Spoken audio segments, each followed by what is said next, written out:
पुढचा मुद्दा आपण पाहूया की देवाची सेवा करण्यासाठी, त्या खऱ्या सेवेमध्ये आपल्याला उतरण्यासाठी कशाची गरज आहे?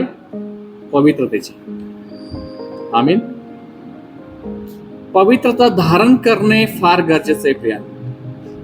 जर मला देवाची सेवा करायची आहे, पवित्रता का धारण करणं गरजेचं आहे?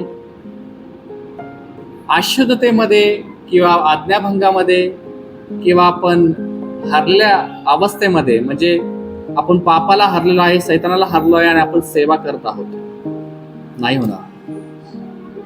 ती सेवा फलदायी होणार नाही. कारण ते जीवन वाहणारच नाही दुसऱ्यांचं जीवन परिवर्तित करण्यासाठी. समजून घ्या, देवाचं पात्र हे पवित्र हवंय. का पवित्र हवंय? आपण पेत्राचं पहिलं पत्र, याचा पहिला अध्याय काढू.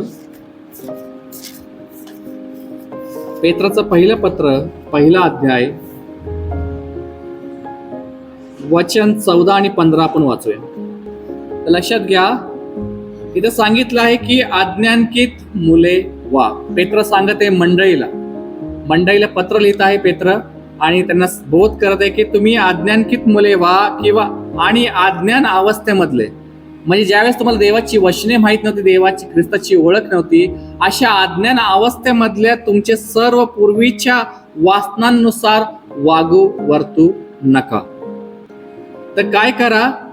तर तुम्हास पाचारण करणारा, देवाने आपलं पाचारण केलंय, बरोबर? तर तुम्हास पाचारण करणारा जसा पवित्र आहे, तसे तुम्ही सर्व प्रकारच्या आचरणात पवित्र व्हा. तर आपल्या बोध इथं होत आहे की आता आपल्याला पाचारण केलं आहे, आणि त्या पाचारणात आपल्याला जर पुढे जायचं आहे, तर सर्वात महत्वाची गोष्ट म्हणजे पवित्रता धारण करणे. आज्ञान अवस्थेमध्ये राहून, आज्ञाभंगामध्ये राहून आपण पवित्र देवाची सेवा करू शकत नाही. कारण देव पवित्र आहे. देव कसा आहे? आपला पवित्र आहे. आणि जर तो पवित्र आहे आणि मी अपवित्रतेत जीवन जगत आहे आणि मी म्हणतो मी सेवा करणार, तर प्रियांनो शक्य नाही. आज 1 वर्ष झालं मी मंडळीमध्ये कोणाला पुढे आणलं नाही अजून. का? कारण ते समर्पण जोपर्यंत दिसत नाही, जोपर्यंत ते वरील पाचारण मला समजत नाही, तोपर्यंत तर पुढे येऊ शकत नाही. कारण ही वेदी पवित्र आहे. बायबलचं वचन काय सांगतं? ही वेदी पवित्र आहे. आज मी पाहतो बऱ्याच मंडळांमध्ये व्यक्ती आले नाही की तुम्ही हे करा, तुम्ही ते करा, बरोबर? ह्या सेवेमध्ये भाग घ्या, त्या सेवेमध्ये भाग घ्या, ही सेवा करा, ती सेवा करा. पाचारण ओळखून घेत नाही त्या व्यक्तीचं. पाचारण तर सोडा, वेदीवरच्या सेवा देतात, आराधनेच्या सेवा देतात, पण त्या मुलामुलींचं जीवन अशुद्धतेमध्ये असतं. त्या अशुद्ध अवस्थेत जीवन जगत असताना ते वेदीवर उभं राहून देवाची गाणे गाऊन लोकांमध्ये काय प्रेझेन्स आहे देवाचा? समजते तुम्हाला? जर एखादा मुलगा बाहेर जाऊन सिगरेट ओढते, एखादी मुलगी जाऊन बाहेर चुकीचे काम करते आणि ते इकडे येऊन गाणे गाते वेदीवर उभा राहून, या पवित्र वेदीचा तो अपमान, या वेदीचा तो अपमान. आणि ह्या वेदीची पवित्रता न जपल्यामुळे जे देवाचं जीवन मंडळीमध्ये व्हायला पाहिजे, जी उपस्थिती देवाची आली पाहिजे, ज्या प्रकारे लोकांना देवाचा स्पर्श झाला पाहिजे, लोकांचं जीवन बदललं पाहिजे, ते होत नाही. ते होत नाही प्रिया. प्रभूचं वचन सांगतं मी पवित्र आहे म्हणून तुम्ही पवित्र व्हा. आपण देवाने निवडलेले एक पात्र आहोत. पात्र, वेसल, एक पात्र आहोत, आणि ह्या पात्रामध्ये देवाचं सामर्थ्य वस्ती करतं, देवाचा आत्मा वस्ती करतो. जर आपल्यामध्ये वस्ती करणाऱ्या आत्म्याच्या अधीन आपण नाही, जर आपल्याला मध्ये वस्ती करणाऱ्या आत्मा ज्याने आपल्या पवित्र मंदिर असं केलेलं आहे त्याचं आपण ऐकत नाही, तर हे मंदिर राहत नाही प्रियांनो देवाच्या दृष्टीने.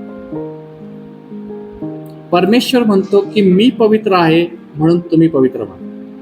तर देवाची सेवा करण्यासाठी आपल्या आज्ञा पालनामध्ये आणि पवित्रतेमध्ये प्रवेश करणं फार गरजेचं आहे. सर्व प्रकारच्या अशुद्धता, सर्व प्रकारची भ्रष्टता आपल्या बाजूला करणं गरजेचं आहे. बायबलचं वचन सांगतं करंथीकरास दुसरे पत्र याचा 6वा अध्याय वचन 14 पासून वाचू आपण. तुम्ही विश्वास न ठेवण्याबरोबर संबंध विसरू नका. कारण नीती व सौर्याच्या यांची भागी कशी होणार, उजेड व अंधार यांचा मिलाप कसा होणार. हे माझे फार आवडतेचे वचन आहेत, आवडणारे वचन आहे. कारण ह्यात वचनामध्ये फार प्रखरतेने पौलाने बोध केला आहे आणि तो बोध मंडळीला, आपल्या जीवनाला देवाकडे ओढून घेणार आहे, देवाकडे आकर्षित करणार आहे. कारण मंडळी आज अशुद्धतेमध्ये, अपवित्र अवस्थेमध्ये, जगातल्या चुकीच्या गोष्टींमध्ये वाहवत चाललेली आहे मंडळी. आणि ती वाढल्यामुळे त्यांच्यामधली प्रीती थंडावली आहे आणि प्रीती थंडावल्यामुळे अशुद्धता वाढलेली आहे मंडळीची. आणि त्याच्यामुळे फलदायी जे झालं पाहिजे ते फलदायी होत नाही. आणि ते फलदायी होण्यासाठी आपल्याला काय करायला लागेल? पवित्रता धारण करायला लागेल. मग इथं तो बोध करण्यात आलेला आहे की विश्वास न ठेवणाऱ्यांबरोबर संबंध जोडू नका, कारण नीती स्वैराचारांची भागी होणार नाही. जे स्वैराचाराने जीवन जगत आहेत आणि आपण देवाच्या आज्ञेनुसार जीवन जगत आहेत, आपली भागीदारी होणार नाही, इथं वचन सांगत आहे.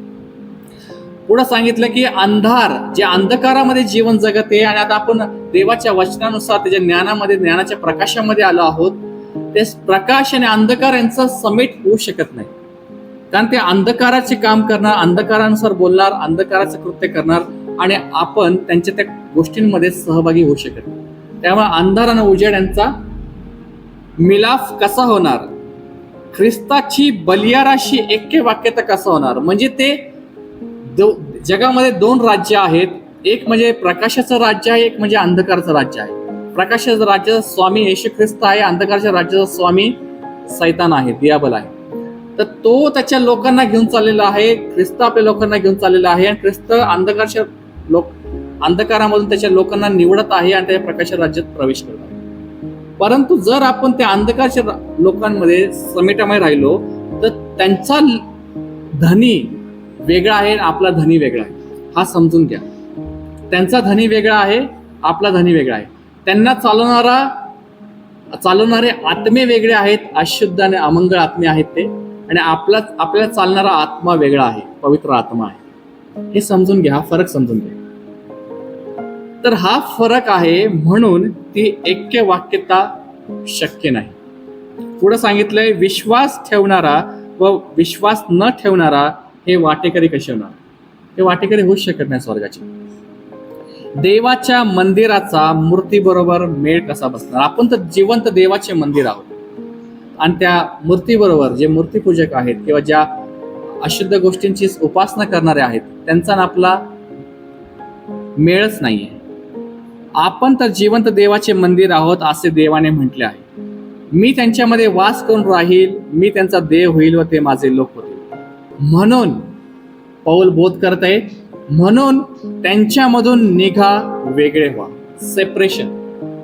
लक्षात घ्या, मंडळी नेहमी सेपरेशन मध्ये जगली पाहिजे. जर आपल्याला देवाची सेवा करायची आहे, देवासाठी फलदायी व्हायचं आहे, देवाचे शब्द मानून त्याच्या सेवेमध्ये, त्याच्या कार्यामध्ये पुढे जायचं आहे, प्रियांनो, आपल्याला सेपरेट होणं गरजेचं आहे. सेपरेट होणं गरजेचं आहे. जर आपण जग आणि जगातल्या गोष्टींपासून सेपरेट होत नाही तर आपण अनेक प्रकारच्या अशुद्धतेमध्ये अडकलो आहोत. सैतान आपले अनेक गोष्टींमध्ये पकड घेऊन जातो, पकड घेतो, न कळत आपल्या फसून जातो, न कळत. कारण बायबल काय सांगतं, ज्याच्या संगतीमुळे तू राहतोस त्याच्यासारखं तू होतोस. प्रभू बरोबर सांगतो, ज्याच्या संगतीमध्ये आपण राहतो जास्त वेळ त्याच्यासारखं आपण होतो. त्याच्यामुळे रोमक्रस 12 अध्याय काय सांगितलंय, नम्र जणांची संगत बाळगा. कोणाची संगत बाळगायची? आपल्याला नम्र लोकांची. का? कारण आपल्याला नम्र व्हायचं देवासमोर. पवित्र जणांची संगत बाळगा. पवित्र जणांची का? कारण आपल्याला देवासमोर पवित्र जीवन जगायचं. अशुद्ध आणि अमंगळ लोकांची संगत आपण बाळगत असेल तर आपल्यामध्ये ते कुठेतरी काम करायचं वाटतं, आपल्यामध्ये या गोष्टी कुठेतरी काम करायचं वाटतं. तर आपलं संगत कुणाची बाळगायची आहे? देवाच्या लेकरांची, आणि जे देवाच्या इच्छेमध्ये जीवन जगत असे. तर हे सेपरेशन फार गरजेचं आहे. हे सेपरेशन जेव्हा होतं प्रियांनो, तेव्हा आपण देवाच्या सेवेसाठी वेगळे केलेलं पात्र ठरतो. कारण पवित्रतेशिवाय देवाची सेवा कोणी करू शकत नाही, आणि जरी केली तर ती देहामध्ये होती, आत्म्यामध्ये नाही. देहामधली सेवा देवाला मान्य नाही, शून्य प्रतिफळ आहे. तुम्ही रात्रंदिवस एक करा, उपवास प्रार्थना करा, अनेक गोष्टी करा, धावा, पळा, पण त्या देवासमोर काय प्रतिफळ याचं? शून्य. पण तीच जर सेवा तुम्ही थोडा वेळ करताय, पण देवाच्या योजनेनुसार, इच्छेनुसार, आत्म्यामध्ये, पवित्रतेमध्ये करताय, देवाला मान्य, देवाला ते मान्य आहे. तर मग आम्ही सांगतो, प्रभूचं वचन सांगते की जगामध्ये काय आहे? जगामध्ये काय आहे कोणी सांगू शकेल? योहानाचं पहिलं पत्र 2 अध्याय 15 आणि 16 कोणी वाचेल? 2 अध्याय 15-16 काय सांगितलंय? जग आणि जगामध्ये काय आहे? देहाची वासना आहे. सर्व गोष्टींमध्ये तुम्ही आकलन कराल, देव आणि तुमची मनाची विवेक शुद्ध जेव्हा तुमचा होतो देवाच्या रक्ताच्या द्वारे, वचनाच्या द्वारे, तेव्हा तुम्हाला समजायला लागतं, तुम्ही फरक करायला लागतं, शुद्ध अशुद्ध काय, साधं पवित्र काय, हे तुम्ही फरक करायला लागतं. प्रत्येक गोष्टीमध्ये फरक करायला लागतं. एखादं गाणं चालू आहे, त्याच्यामध्ये काय वासना आहे, तुम्ही लगेच आयडेंटिफाय करता, अरे हे गाणं मला ते वासनेकडे कनेक्ट करते. कारण इथं गाण्यामध्ये उल्लेख काय केलेला आहे? शरीराचा, सुंदरतेचा, ह्या सर्व गोष्टींचा. मग ते कुणाशी मला कनेक्ट करते? देहाच्या वासनेशी, देहाशी. इथं काय सांगितलंय की देहाची वासना आहे, डोळ्यांची वासना आहे, संसाराविषयीची हुशारकी आहे. जगामध्ये काय आहे? त्यामुळे परमेश्वराचा इथं बोध आहे, जग आणि जगातल्या गोष्टींवर प्रीती करू नका, त्याच्यामध्ये राहू नका, सेपरेट. डोळ्यांची वासना, देहाची वासना, संसाराची हुशारकी, वेगळं, सेपरेशन. का? याकोबाच्या पत्रामध्ये काय सांगितलंय? याकोब 4:4 मध्ये किती स्पष्ट याकोब म्हणत आहे. याकोब स्पष्ट सांगत आहे, अहो अविश्वासी लोक हो, जगाची मैत्री, त्या मंडळीला सांगत आहे, जगाची मैत्री हे देवाबरोबर वैर आहे. कारण जगामध्ये काय आहे? आत्ताच आपण पाहिलं, देहाची वासना आत्म्याविरुद्ध आहे, डोळ्यांची वासना आत्म्याविरुद्ध आहे, संसाराची हुशारकी आत्म्याविरुद्ध आहे. आणि जर आपण त्या गोष्टींमध्ये आहोत तर तिथं वचन सांगते, जगाची मैत्री देवाबरोबर वैर आहे, हे तुम्हास ठाऊक नाही काय? जो कोणी जगाचा मित्र हो पाहतो तो देवाचा वैरी ठरला आहे. फार महत्वाचा विषय, हे समजणं गरजेचं आहे. जेव्हा तुम्हाला समजायला लागतं तेव्हा तुम्ही पवित्रतेमध्ये प्रवेश करता आणि तुम्ही सेवेसाठी तयार व्हायला सुरुवात होते, त्या सेवेचं पात्र व्हायला तयार सुरुवात होते. आपल्या देवाच्या सेवेसाठी आपल्याला पात्र व्हायचं आहे, आणि त्या पात्राची देवाकडून अपेक्षा काय आहे? की तुम्ही सेपरेट व्हा, जगातल्या गोष्टींपासून सेपरेट व्हा. बरोबर? कारण बायबल सांगतं गलतीकारास 5व्या अध्यायामध्ये की आत्मा देहवासनेविरुद्ध आहे, देहवासना आत्म्याविरुद्ध आहे. जो देवाचा आत्मा आपल्या ठाई वस्ती करून आहे, तो जगातल्या गोष्टींना, जगातल्या वासनेला विरोध करत आहे. आणि त्याच्यामुळं आपल्याला बऱ्याच गोष्टी कट करायला लागतात आणि सेपरेट होऊन पुढे पाऊल टाकायला लागतं. फार सुज्ञतेने ह्या जगात जीवन जगत असताना फार सुज्ञतेने आपलं जीवन जगायचं आहे. पौल एका ठिकाणी म्हणतो की तुम्ही जगातल्या अविश्वासणाऱ्या लोकांपासून वेगळे व्हा, असं मी तुम्हाला सांगत नाही, पण त्यांच्या अशुद्ध गोष्टींपासून वेगळे व्हा. लोकांपासून आपल्याला वेगळं नाही व्हायचं, लोकांशी संबंध ठेवायचे, लोकांशी आपल्याला संवाद साधायचा आहे. कारण जोपर्यंत आपण अविश्वासणाऱ्या लोकांशी संवाद साधणार नाही तर ख्रिस्ताचं वचन त्यांच्यापर्यंत आपण कसं घेऊन जाणार? बरोबर? त्यांच्याशी संवाद साधायचा आहे, त्यांच्याशी आपल्याला बोलायचंय, सर्व काय करायचंय, परंतु कशा प्रकारे? फार सुज्ञतेने, चतुराईने. फार सुज्ञतेने, चतुराईने आपलं पाऊल टाकायचं. प्रभूने काय सांगितलं? सापासारखं तुम्ही चतुर असा, कबुतरासारखा निरुपद्रवी असा. आपल्या कोणाला हार्म करायचं नाही, आपल्या कोणाला वाईट बोलायचं नाहीये, द्वेष करायचा नाहीये. आपल्याला प्रीती करायची. देवाने आपल्याला काय सांगितलं? प्रीती करायची. आपल्या प्रीती करायचे, प्रेम प्रकट करायचे, दया करायची, लोकांवर काम करायचं लोकांमध्ये. परंतु त्यांच्या अशुद्ध आणि अमंगळ गोष्टींपासून आपल्याला शुद्ध ठेवायचं, शुद्ध राखायचं. बरोबर? हे इथून बोध देव करतो. जर आपण या पवित्रतेमध्ये राहू प्रियांनो, तर आपण देवाशी जुडले राहू आणि देवापासून येणारी सेवा आपण प्रामाणिकपणे करतो. 5वा मुद्दा आपण पाहूया. फार महत्वाचा मुद्दा हा, लक्षात घ्या. थोडक्यात मी एक्सप्लेन करेल. 5वा मुद्दा, योहान कृष्ण वर्तमान याचा 12वा अध्याय वचन 24. इथे काय सांगितले प्रभूने? प्रभू म्हणतो की मी तुम्हाला खचित सांगतो, जर गव्हाचा दाणा मेला नाही तर तो फळ देणार नाही. जर आपल्याला देवाची सेवा करायची आहे, देवाच्या सेवेमध्ये आपल्याला पुढे जायचं आहे, तर आपल्याला मरावं लागतं.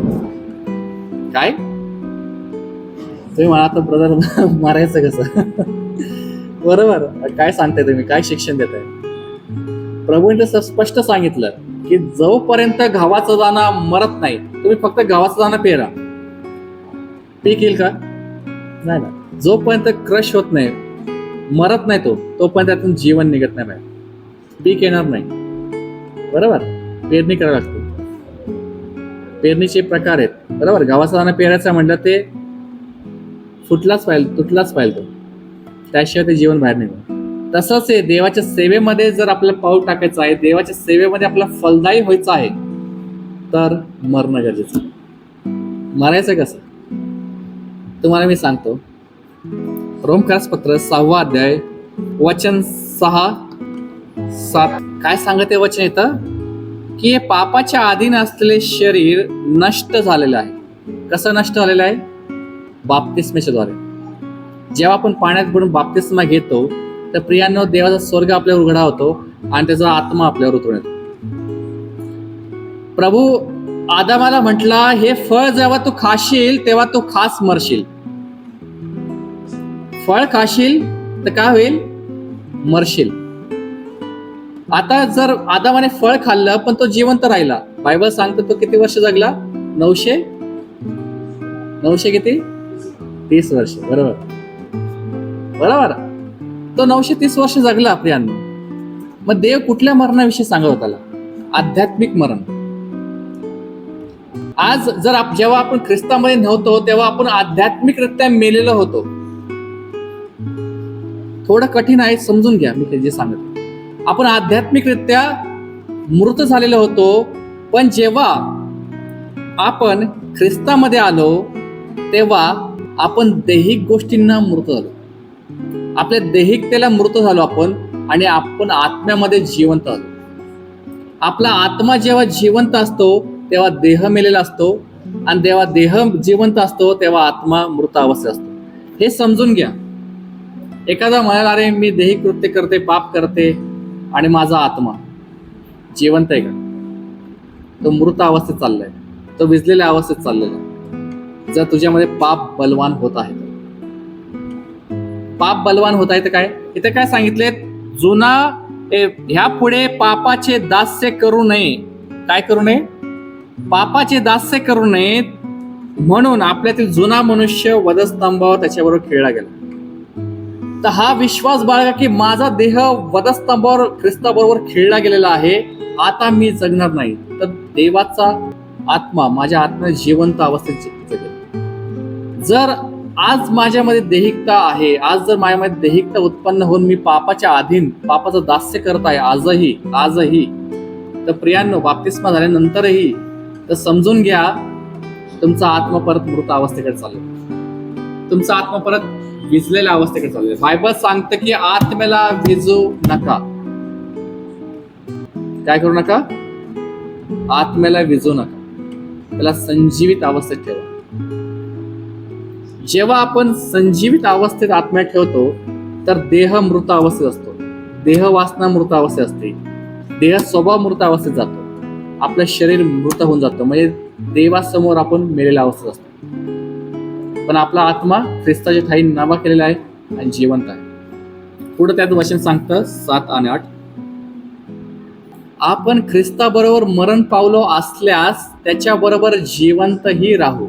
लक्षात घ्या, जर मी मानतो की ख्रिस्ताबरोबर मी मेलो आहे, आता जगातल्या गोष्टी वासना यांच्यापासून मी सेपरेट होऊन आता मी ख्रिस्तासाठी पवित्र असं जीवन जगणार आहे, तर लक्षात घ्या काय होते इथं, देवाचा आत्मा आपल्याला संजीवित करत जातो आणि पाप आणि पापाची सत्ता आपल्याला चालत नाही आणि आपण त्या ख्रिस्ताच्या समागमे, त्याच्या इच्छेत, त्याच्या योजनेत आणि त्या पवित्रतेमध्ये आपण चालायला सुरुवात करतो. त्यामुळे आपल्याला मरणं फार गरजेचं आहे. जर आज आपला देह जिवंत आहे तर आपल्या देहाला त्या वधस्तंभी खेळण्याची गरज आहे. ते मला काय शिक्षण देते बरोबर, आज आपल्याला वधस्तंभावर खेळण्याची गरज आहे. आपला देहातले कृत्य, देहातले वासना. गलतीकारास पत्र याचा 2 अध्याय 20 वचन काय सांगते पहा. पौल साक्ष सांगते मंडळीला की मी ख्रिस्ताबरोबर वधस्तंभावर खेळलो गेलो आहे. आता यापुढे मी जगतो असे नाही, तर ख्रिस्त माझ्या ठाई जगत आहे. देवाची सेवा करायची आहे, आपल्या ठाई ख्रिस्त दिसला पाहिजे, ख्रिस्त जगला पाहिजे. बरोबर, ख्रिस्त जगा, ख्रिस्त गाजवा. बरोबर, आपल्याला ख्रिस्त जगायचं आहे. कोणी आपल्याकडे पाहून असं म्हटलं नाही पाहिजे की अरे हा पाळक की हा सेवक किंवा हा व्यक्ती चर्चला, तर काय फायदा आहे. अनेक लोक म्हणतात, मी पाहिलेलं ऐकलेलं, ज्या विश्वास नाही असतात, अरे चर्चला तर तरी पण अशी बोलते, चर्चला तर असे बोलतात, भांडणं करतात, हे करतात, ते करतात. बरोबर,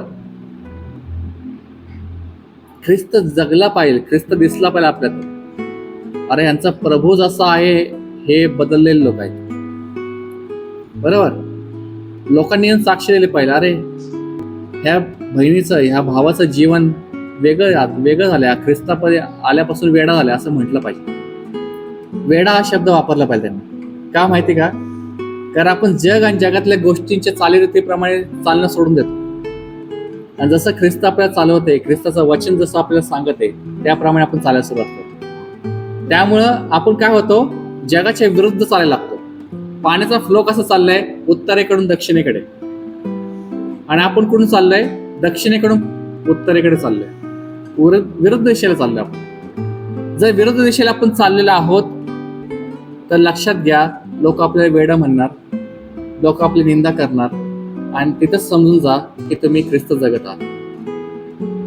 आमीन, ख्रिस्त तुम्ही जगत आहात. देवाची सेवा करायची म्हटल्यावर आपला वधस्तंभावर खेळणं आणि ख्रिस्त माझ्या ठाई जगणं, जसं पौल साक्ष देते, ती साक्ष आपल्या जीवनात आली पाहिजे.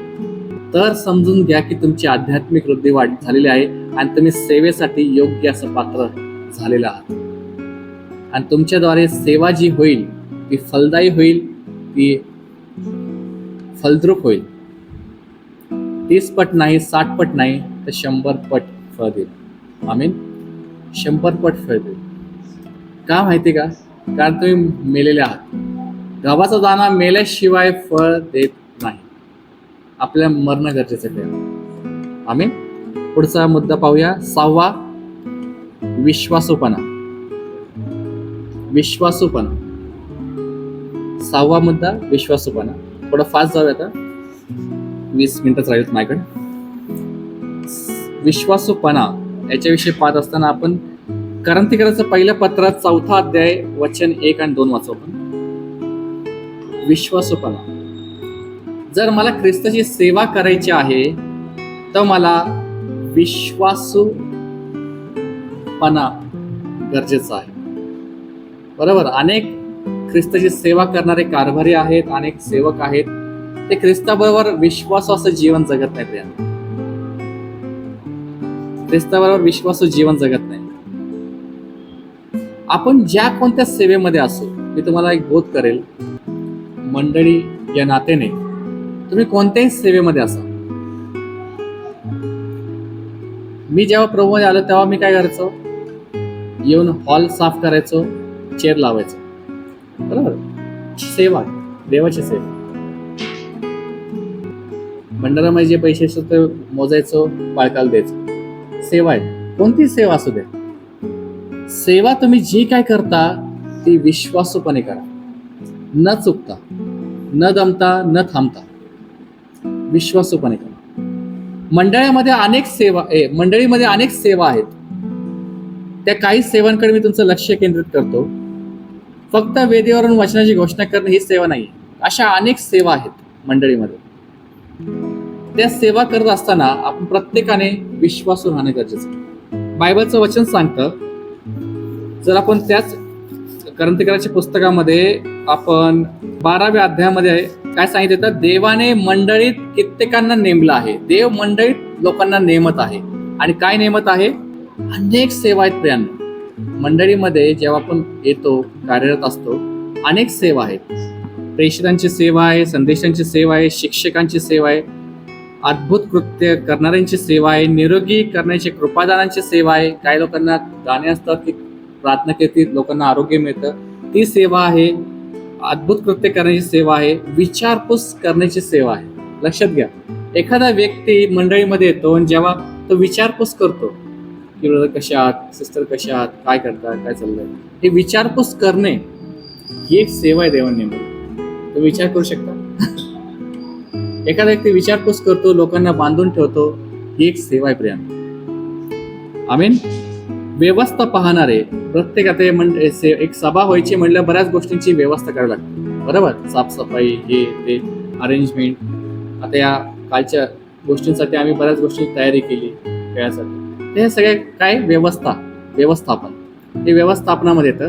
आणि सगळी व्यवस्थापनाची सेवा आहे. त्याच्यामध्ये जे कामाला असतात, जे आपण चेअर लावतो, चेअर पुसतो, लोकांची इन्व्हाइट करतो, लोकांना वेलकम करतो एका असेच म्हणून, तर ती एक सेवा आहे. अशा अनेक सेवा आहेत प्रियांनो.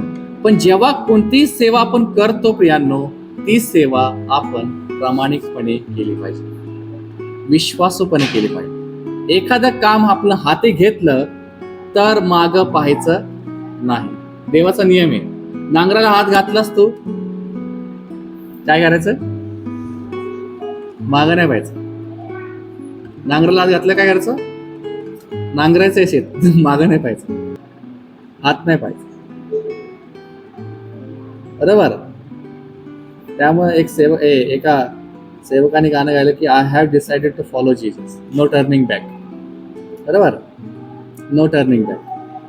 मी ख्रिस्ताच्या समागमे ते सेवेने पुढे चालले, आता मी मागं नाही वळायचं. मागं वळायचं नाही प्रियांनो.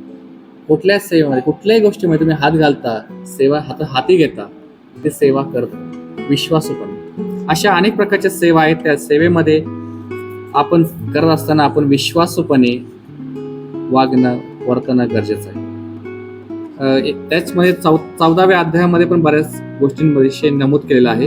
14वा अध्याय वचन 26 मध्ये अशा अनेक प्रकारच्या सेवांविषयी इथं सांगितलेलं आहे. त्या सेवेमध्ये आपण काय बसलं पाहिजे? विश्वासू असलं पाहिजे, विश्वासू असलं पाहिजे. एक अजून आहे 45. एका गोष्टीविषयी मी तुम्हाला सांगतो, एक साक्ष देतो. मत्तई याचा 24वा अध्यायामध्ये सांगितलंय, 24, 45, 46. पहा, देवाने जे काही काम सोपवलं आहे, परमेश्वर म्हणतो जेव्हा मी तुझ्याकडे बघेल तेव्हा तू ते करत आहे का? अनेक लोक सेवा अशी करतात की कोण मनुष्याला दाखवण्यासाठी सेवा करतात. अरे हा व्यक्ती बघता तर सेवा करा, काम करा, हे करा, ते करा. मनुष्याला दाखवल्यासारखं तोंड दाखले सेवा आपल्याला करायची नाहीये. बरोबर. कुणाकडनं प्रशंसा मिळवून घेण्यासाठी आपल्याला सेवा करायची नाहीये. आपल्या सेवा काय करायची? आपला धनी येत आहे, आपल्याला पाहत आहे स्वर्गातून, म्हणून आपल्याला सेवा करायची, ती विश्वासूपणे करायची. तुम्हाला मी सांगू खऱ्या सेवेचा अर्थ? खऱ्या सेवेचा अर्थ असा आहे की कोण आपल्याला पाहत नसेल तेव्हा जे आपण काम करतो ते खरी सेवा. समजून घ्या. कोण आपल्याला पाहत नाहीये आणि आपण काम करते देवाचं, ही खरी सेवा. अनेक लोक एखाद्याच्या घरी गेले धान्य घेऊन फोटो काढतात, फेसबुकवर टाकतात. ही सेवा नाही का? लोकांना घोषित करून सांगतात. बरोबर. सेवा काय आहे? तू जेव्हा आपला भेटार्पण जे काय करतो तू दान धर्म, तर तू उजव्या हाताने काय होते डाव्या हाताला पण कळू दे. सेवेचा अर्थ काय? लोकांनी पाहावं म्हणून अनेक लोक बऱ्याच काही गोष्टी करतात, परंतु जेव्हा कोण पाहत नाहीये आणि आपण सेवा करतोय ती खरी सेवा आहे. कारण आपल्याला माहिती आहे आपण ह्या उद्देशाने करतोय की देव आपल्याला पाहते, आपला स्वर्गीय धनी आपल्याला पाहते की आपण हे काम करतो. तर हे समजून घ्या, जेव्हा तुम्ही सेवा कराल, जेव्हा कोणतेही काम तुम्ही हाती घ्याल, देवाने जे तुम्हाला कळलंय ते कामामध्ये तुम्ही पुढे जात असाल, तर लक्षात घ्या मनुष्यांचा कधी विचार करू नका. मनुष्य पाहतोय नाही पाहतोय, मनुष्य काय बोलतात नाही बोलतात, प्रशंसा करतात नाही करतात, वाहवा करतात नाही करतात, कुठल्याच गोष्टीकडे पाहू नका. फक्त एकाच गोष्टीकडे पहा की तुमचा स्वर्गीय धनी तुमच्याकडे पाहते आणि त्याला माहित आहे तुम्ही काय करता. ह्या अर्थाने तुम्ही सेवा करा. मनुष्यानाच आपला फोकस काढून टाका आणि देवाकडे आपलं लक्ष लावा, वरील गोष्टींकडे लक्ष लावा. वरील देव आपल्याला जो पाहते त्या धनाची सेवा करण्यासाठी पुढे. आमीन. आणि कधी आपल्या सेवेची वाहवा करू नका. आपल्या मुखातून मी हे करतो, मी ते करतो, मी हे करेल, मी ते करेल, असं कधीच हे करू नका. तर फक्त एकच काम करा की परमेश्वर आपला देव आपल्याला पाहत आहे आणि त्याची सेवा आपल्याला करायची आहे. आमीन. चला आपण पुढचा मुद्दा पाहूया फास्ट. 7वा मुद्दा, 7, 8, 9 संपलं. 7वा मुद्दा आहे की एकच धनी. धनी एकच पाहिजे. आता प्रभू एकच धनी याविषयी काय म्हणते पहा. लूका वर्तमानाचा 16वा अध्याय 13व वचन. इथं सांगितलंय कोणत्याही चाकराला, आपण कोण आहोत पहिलेच मी तुम्हाला सांगितलं, आपण कोण आहोत? चाकर आहोत. चाकर आहोत का नाही आपण? दास आहोत का नाही आपण? जर आपण दास आहोत, आपण चाकर आहोत, तर आपलं काय? कोणत्याही चाकराला 2 धन्याची सेवा चाकरी करता येत नाही. कारण आपण एकाचं काय करणार? द्वेष करणार आणि दुसऱ्यावर आपण प्रीती करणार, अथवा एकाला धरून राहणार आणि दुसऱ्याला आपण तुच्छ मानणार. देवाची आणि धनाची सेवा चाकरी आपण करू शकत नाही. सेवा करताना कोणत्याही प्रकारचा मोह, लोभ आपल्याला येऊ द्यायचा नाहीये. प्रियानो, मी तुम्हाला सांगतो, लक्षात घ्या.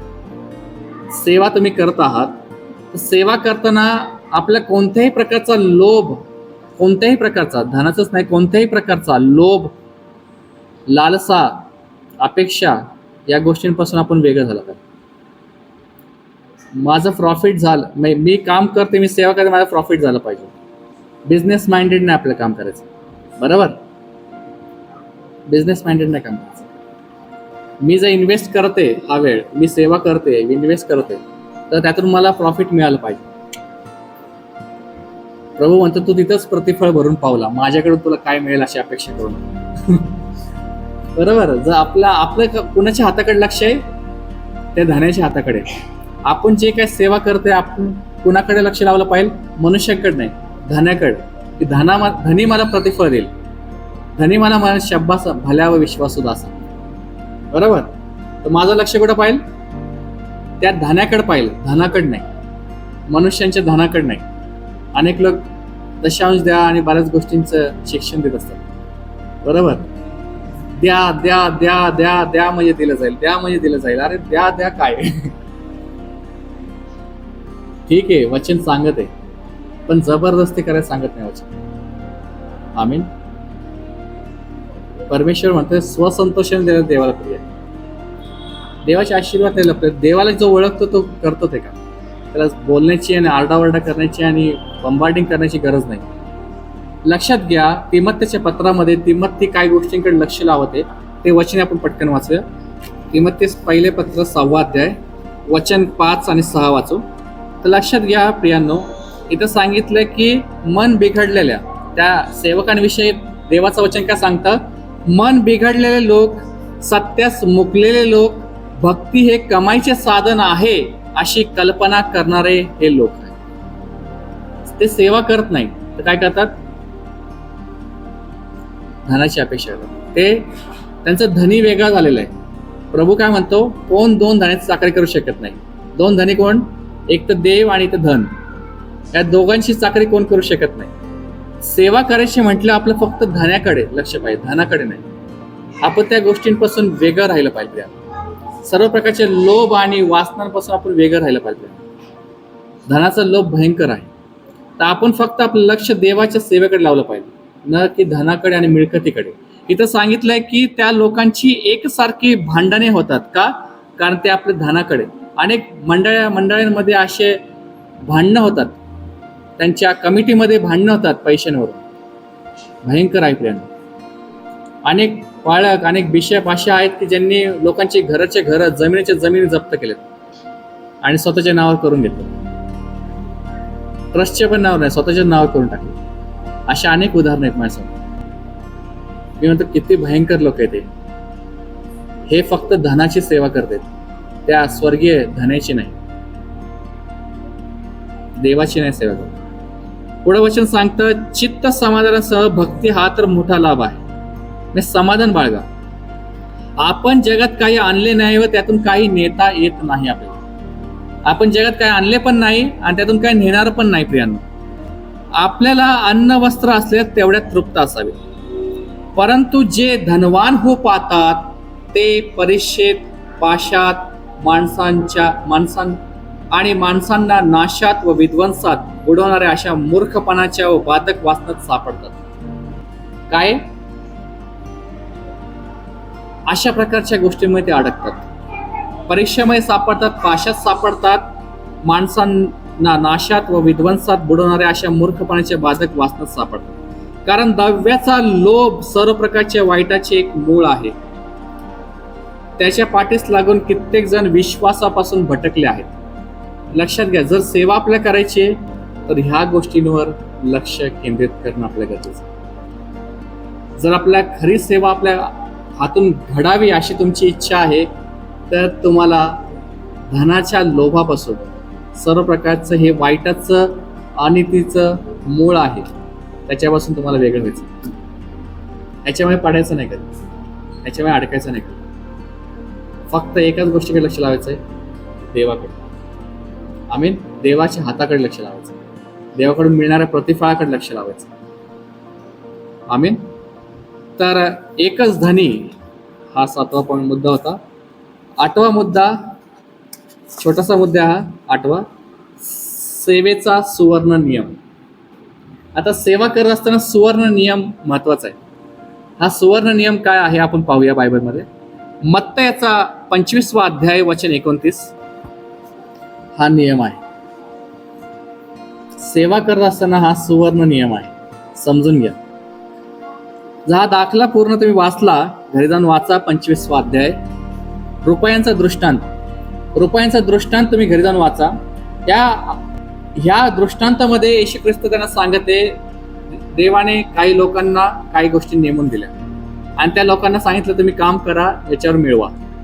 परंतु त्यांच्यातला एक असा होता, त्यांनी ते घेतलं देवाकडून आणि ते जमिनीत लपून ठेवलं आणि त्यांनी काय केलंच नाही. पण जेव्हा धनी आला आणि त्यांच्याकडनं हिशोब घ्यायला लागला, मागायला लागला हिशोब, की तुला मी 5,000 दिले त्यावर काय केलं, तुला मी 2,000 दिले तर काय केलं, तुला मी 1,000 दिले काय केलं. तर 5,000 ज्याला 5,000 दिले त्यांनी सांगितलं मी आणखी याच्यावर 5,000 कमवले आहेत, हे घ्या 10,000. एक म्हणला की तुम्ही मला 2,000 दिले, हे घ्या त्याच्यावर मी आणखी 2,000 कमवले आहेत, हे घ्या 4,000. आणि ज्याला 1,000 दिले त्यांनी काय केलं, ते जमिनीत गाळून ठेवले होते, ते त्यांनी काढून जसे जसे धनाला दिले. मला हे घ्या, तुम्ही मला दिले होते ते तुम्हाला परत मी देतो. तर परमेश्वर काय म्हणला, अविश्वासन दुष्ट दास, तू विश्वासू नाही राहिला. इथं नियम प्रभूने सांगितला आहे सेवा करणाऱ्यांसाठी, कारण ज्या कोणाजवळ आहे त्याला दिले जाईल. जर तुम्हाला देवाने काहीतरी कृपादान दिलेलं आहे सेवेचं आणि ते तुम्ही करत आहात, लक्षात घ्या, ते विश्वासाने तुम्ही करत आहात आणि त्याच्यामुळे तुमची वृद्धी होत चालली आहे, तर परमेश्वर म्हणतो तुम्हाला अधिक दिलं जाईल, अधिक दिलं जाईल. त्या सेवेमध्ये तुम्हाला अधिक कृपा पुरवली जाईल. देवाकडून अधिक स्वर्गीय सामर्थ्याने तुम्ही युक्त व्हाल जर तुम्ही ते विश्वासूपणे करत आहात आणि मिळवत चाललेला आहात. जर तुम्हाला वचनाची सेवा दिलेली आहे तर तुम्ही वचनाचा उत्तम तो वाटा लोकांना देत आहात, तर काय होईल? देव तुम्हाला अधिक प्रगटीकरणाने भरेल, अधिक ज्ञानाने भरेल की तुम्ही देत आहात, तुम्हाला दिलं पाहिजे, देत आहात, तुम्हाला दिलं पाहिजे. जर मी लोकांना शिक्षण देत आहे तर मी अनुभव घेतो की देव मला अजून शिकवत आहे, त्याच गोष्टी मी अजून मला खोलवर घेऊन चाललेलं आहे. का? कारण मी देत आहे विश्वासूपणे, जे मला दिलेलं आहे ते मी देत आहे. जो म्हणतो माझ्याकडे आहे आणि ते देतो त्याला अधिक दिले जाईल. हा नियम नेहमी लक्षात ठेवा. जर तुम्हाला सेवेमध्ये फलदायी व्हायचं असेल, तुमची सेवा फलदायी व्हायची असेल, हे नेहमी लक्षात ठेवा. आज जर मी सेवा तर करत आहे आणि मी सेवा करत असताना आता जर मी विश्वासूपणे जे आहे ते मी केलं नाही, जे आहे ते मी काम केलं नाही, तर परमेश्वर मला अधिक भरणार नाही. बरोबर?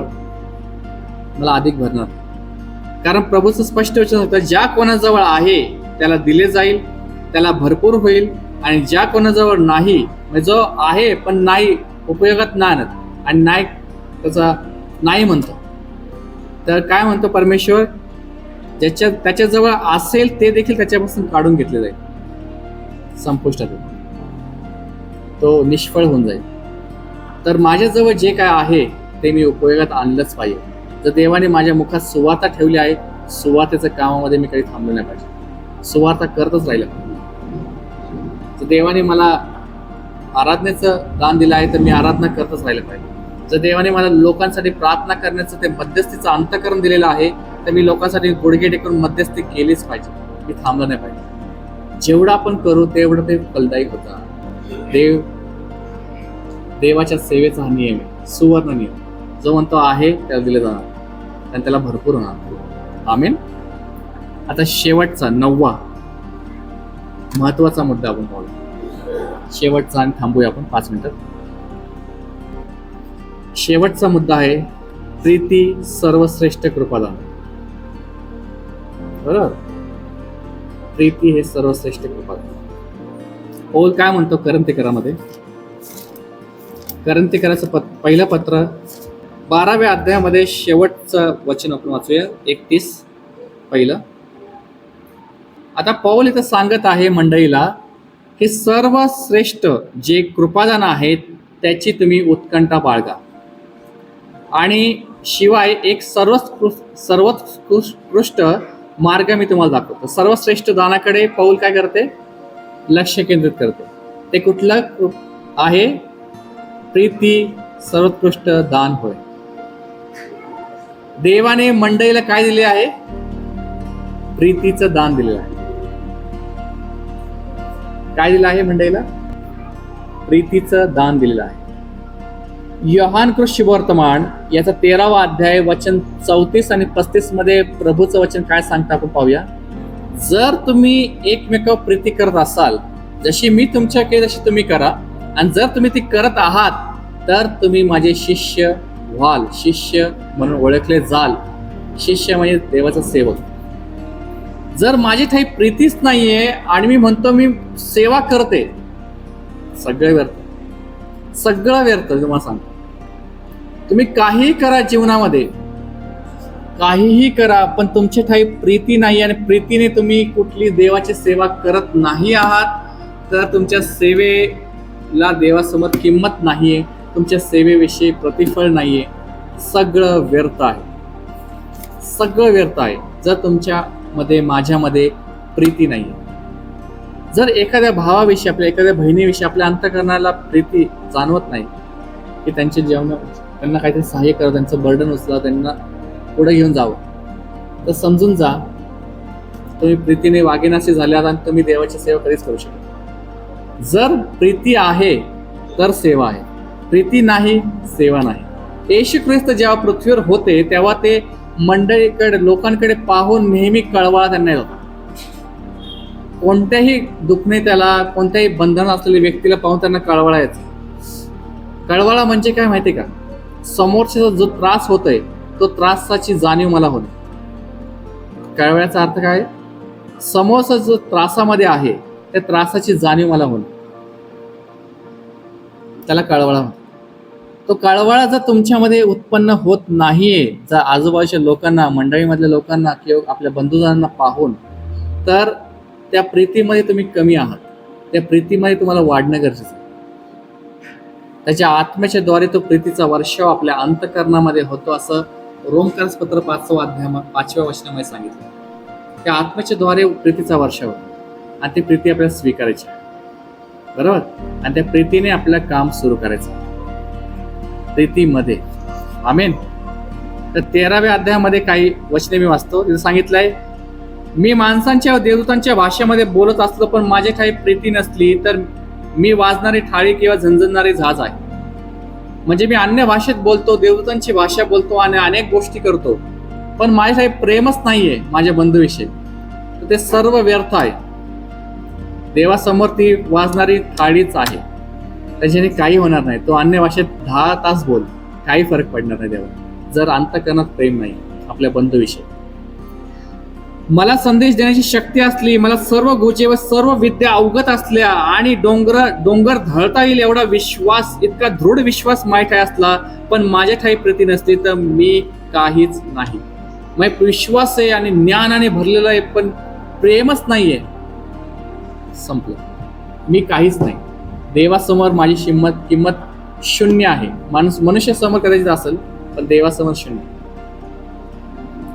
मी आपले सर्व धन अन्नदानार्थ दिले, मी आपले जिवंत शरीर जाळण्यासाठी दिले, पण माझ्या ठाई प्रीती नसली तर मला काही लाभ नाही. प्रीती असणे गरजेचं आहे.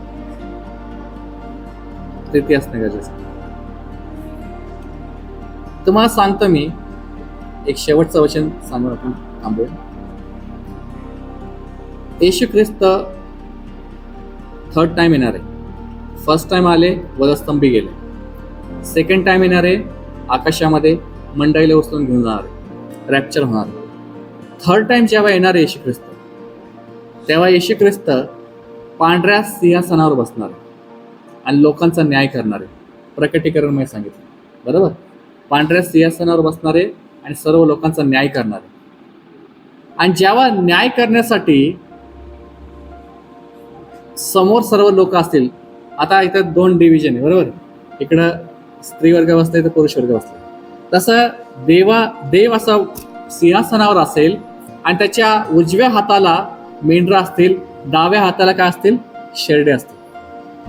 शेरडे आणि मेंढरे वेगवेगळे असतील, बरोबर. आणि त्यावेळेस न्याय करताना परमेश्वर मंडळीला काय विचारणार आहे हे तुम्हाला माहिती आहे का? कोणाला माहिती आहे काय विचारणार आहे? हातवरती करा. 1-2 माहिती. आपण मत्तई कृषी वर्तमानाचा 25 अध्याय काढू. 31 पासून वाचू. हेडिंग काय आहे? न्यायाचा दिवस. न्यायाच्या दिवसाविषयी येशू ख्रिस्त लोकांना सांगत आहे मत्तईमध्ये. 31 वचनापासून आपण वाचूया. लक्ष देपूर्वक ऐका. लक्षात घ्या, येशू ख्रिस्त राजासनावर बसला आहे न्याय करण्यासाठी. त्याने वेगळं केलं, शेरडे वेगळे केले, मेंढरे वेगळे केले. आणि शेरडे मेंढरे वेगळे केले. मेंढरे म्हणजे देवाचे लोक, ज्यांनी देवाच्या इच्छेनुसार जीवन जगले, देवाच्या इच्छेनुसार सेवा केली, असे लोक. आणि शेरडे म्हणजे देवाच्या विरुद्ध वागले, अविश्वासात जीवन जगले, असे लोक. तर असं डिवाइड केलं देवाने. आणि डिवाइड केल्यानंतर परमेश्वर काय म्हणते? मेंढरांना, उजवीकडे बसलेल्यांना मेंढरांना म्हणते की अहो माझ्या पित्याचे आशीर्वादित हो या. जे राज्य जगाच्या स्थापनेपासून सिद्ध केले आहे त्याचे वतन तुम्ही घ्या. स्वर्गीय स्थानाचं वतन त्यांना देते. आणि वतन देत असताना त्यांना काय सांगत येतो? कसा न्याय करते? मी भुकेला होतो तेव्हा तुम्ही खावायच दिले. प्रभू म्हणतो, मी भुकेला होतो तेव्हा तुम्ही मला खायला दिलं. मी ताणलेला होतो तेव्हा तुम्ही मला प्यायला पाणी दिले. मी परका होतो तेव्हा तुम्ही मला घरात घेतले, माझा प्रतिपाळ केला. मी उघडा होतो तेव्हा मला वस्त्र दिले. मी आजारी होतो तेव्हा माझ्या भेटीला आला. आणि मी बंदीशाळेत होतो तेव्हा तुम्ही माझ्याकडे आला. समजतंय काय म्हणते प्रभू? समजून घ्या. 37 वचन. त्यावेळेस नीतिमान त्याला उत्तर देतील, मग ते लोक त्यांना म्हणतील की प्रभूजी, आम्ही तुम्हाला केव्हा भुकेले पाहून खावयास दिले, केव्हा ताणेले पाहून प्यावयास पाणी दिले, तुम्हाला परके पाहून घरात घेतले, उघडे पाहून वस्त्र दिले, आणि तुम्हाला आजारी अथवा बंदिशात पाहून आम्ही तुमच्याकडे आलो. असं कधी घडलं? आम्हाला आठवत नाही. प्रभू म्हणतो की मला तुम्ही केलं. आणि ते लोक म्हणतात, तुला आम्ही कधी केलं? आम्हाला आठवत नाही असं, आम्ही असं कधी केलं. पुढं म्हणते, तेव्हा राजा त्यास उत्तर देईल, येशू ख्रिस्त त्यांना सांगेल, मी तुम्हास खचित सांगतो की ज्या अर्थी तुम्ही माझ्या कनिष्ठ बंधूंपैकी एकाला केले, त्या अर्थी तुम्ही ते मला केले. आमीन. काय म्हणते प्रभू येशू? जर आज आपण लोकांसाठी काम करत आहोत, लोकांसाठी आपण ह्या कृती करत आहोत, भुकेले पाहत आहोत, ताणेले पाहत आहोत, उघडे पाहून वस्त्र देत आहोत, आजारी पाहून त्यांना भेटीत जात आहोत, त्यांच्यासाठी प्रार्थना करत आहोत, त्यांना आजारातून बाहेर काढण्यासाठी त्यांना मदत करत आहोत, अशा बऱ्याच गोष्टी तुम्ही करत आहात, तर लक्षात घ्या, ही तुम्ही ख्रिस्ताच्या समागमे योग्य सेवा करत आहात. हा खऱ्या सेवेचा अर्थ आहे. आणि शेवटच्या दिवसांमध्ये देव आपल्याला हेच विचारणार, परमेश्वर आपल्याला हेच विचारणार, प्रीती. आणि या सगळ्या गोष्टी अंतःकरणात जेव्हा आपल्या मध्ये दया आणि प्रीती भरलेली असते ना, तेव्हाच ह्या गोष्टी होतात, त्याच्याशिवाय नाही. देवाची खरी दैवी प्रीती आणि दैवी प्रेमाने आपण भरलेलो असतो, तेव्हा ह्या गोष्टी आपल्याकडे होतात. तर ह्या गोष्टी होणं फार गरजेचं आहे. आमीन. तर आपल्या सेवेला खरा अर्थ आहे.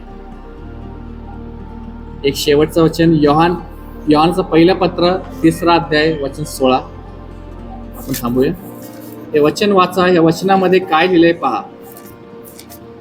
तसं ते त्या लेवलला आपल्याला प्रेम करायचं आहे. कुठल्या पातळीपर्यंत आपल्याला प्रेम करायचं त्या लोकांवर? प्रभूने सांगितले, देवाचं वचन सांगतं की ख्रिस्ताने आपल्या करता स्वतःचा प्राण अर्पिला वधस्तंभावर. यावरून आपल्या प्रीतीचे जाणवलं की आपल्यावर खरोखर देवाने प्रेम केलं, की मी पाप केलं तर पण त्याने शिक्षा भोगली. मी वाईट वागलो होतो, वासनेत आणि सर्व प्रकारच्या वाईट गोष्टीमुळे जीवन जगलो, पण ती शिक्षा माझ्या प्रभूने भोगली आणि मला सुटका दिली. तर आज आपणही आपल्या बंधूकरिता ख्रिस्ताने जे केलं, आता आपण आपल्या बंधू करता आपल्या स्वतःचा प्राण अर्पिला पाहिजे. लक्षात घ्या, जर ह्या गोष्टीसाठी तुम्ही तयार झाला तर समजून जा, तुम्ही देवाच्या खऱ्या सेवेचा तुम्हाला अर्थ कळाला आहे आणि त्या सेवेमध्ये तुम्ही पुढे जाण्यास आणि ख्रिस्ताशी एकरूप होऊन त्या सेवा कार्य यथायोग्य पूर्ण करण्यास तुम्ही समर्थ झाला. आमीन. आमीन. तुमची प्रीती तिथपर्यंत वाढली पाहिजे, त्या लेवलला वाढली पाहिजे, आणि ते देवाच्या कृपेशिवाय शक्य नाही. आज आपल्या बंधूसाठी कोण आपला प्राण देणार? आज अनेक लोकांनी आपला प्राण गमावला आहे त्याच्या सेवा करताना, त्याचे लोकांसाठी काम करत असताना अनेक लोकांनी आपला प्राण गमावला. अनेक शिक्षा आणि अनेक प्रकारचे त्रास सहन केले. 12 प्रेषितांचे हाल करून त्यांना मारण्यात आलं. त्यांनी हा नियम ते प्रीतीने परिपूर्ण भरले होते आणि त्यामुळे ते अख्ख्या जगामध्ये संजीवन येऊ शकले. प्रेषितांमुळे अख्ख्या जगामध्ये संजीवन येऊ शकले. आज जर आपल्याला ख्रिस्ताची सेवा करायची प्लॅन, तर ते प्रेमामध्ये आपण येणं गरजेचं आहे. त्याशिवाय सेवा आपण करू शकत नाही. ख्रिस्ताची खरी सेवा आपण करू शकत नाही. खूप काय करू आपण आपले जीवन जगत असताना, जर ह्या गोष्टी आपल्यामध्ये नसतील, ज्या गोष्टी तुम्हाला सांगितल्या, आपण काहीच नाही करू शकत. आपल्याकडनं काहीच होणार नाही. आमीन.